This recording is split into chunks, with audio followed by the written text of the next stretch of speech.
त्रेता युग में एक ऋषि के उनका नाम शांतनु था और उनकी पत्नी का नाम ज्ञानवती था।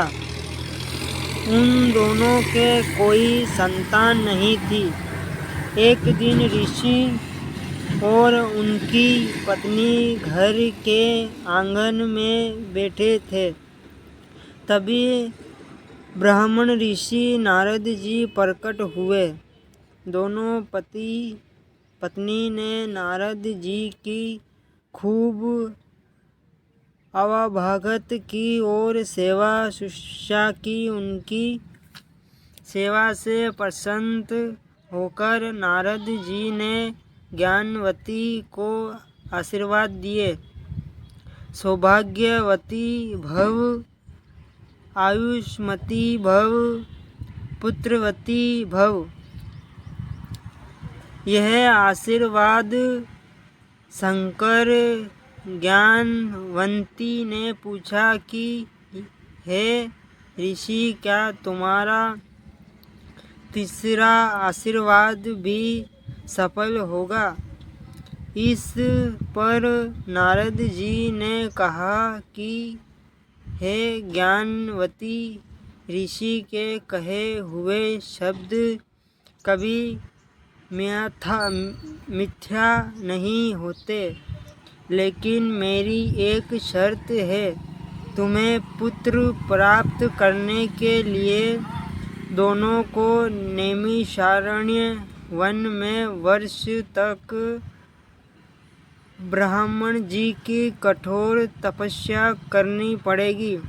तब ऋषि और उनकी पत्नी है नारद जी के बताए अनुसार नैमिषारण्य वन में जाकर ब्राह्मण जी की कठोर तपस्या की।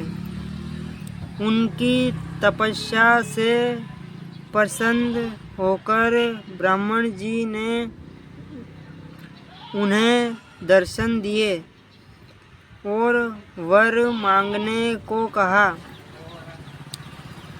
शांतनु बोले, हे प्रभु, मुझे पुत्रवान होने का वर दो। तब ब्राह्मण जी ने उन्हें कहा कि पुत्र अवश्य प्राप्त होगा, लेकिन मेरी एक शर्त है कि तुम्हारे घर में पुत्र होने पर तुम दोनों की नेत्र ज्योति चली जाएगी। इस पर शांतनु ने कहा कि हे प्रभु, क्या हुआ कि यदि मेरी नेत्र ज्योति चली जाएगी, मैं पुत्रवान तो कहलाऊंगा, लोग मुझे नपुंसक तो नहीं कहेंगे। मुझे आपकी सभी शर्तें मंजूर है।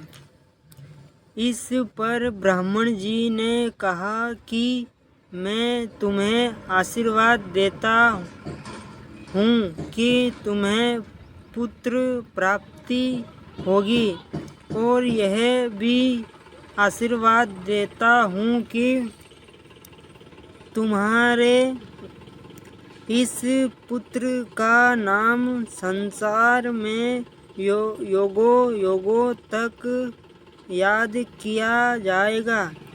बाद में शांतनु के पुत्र होने पर दोनों माता पिता की नेत्र ज्योति चली गई और वो अंधे हो गए।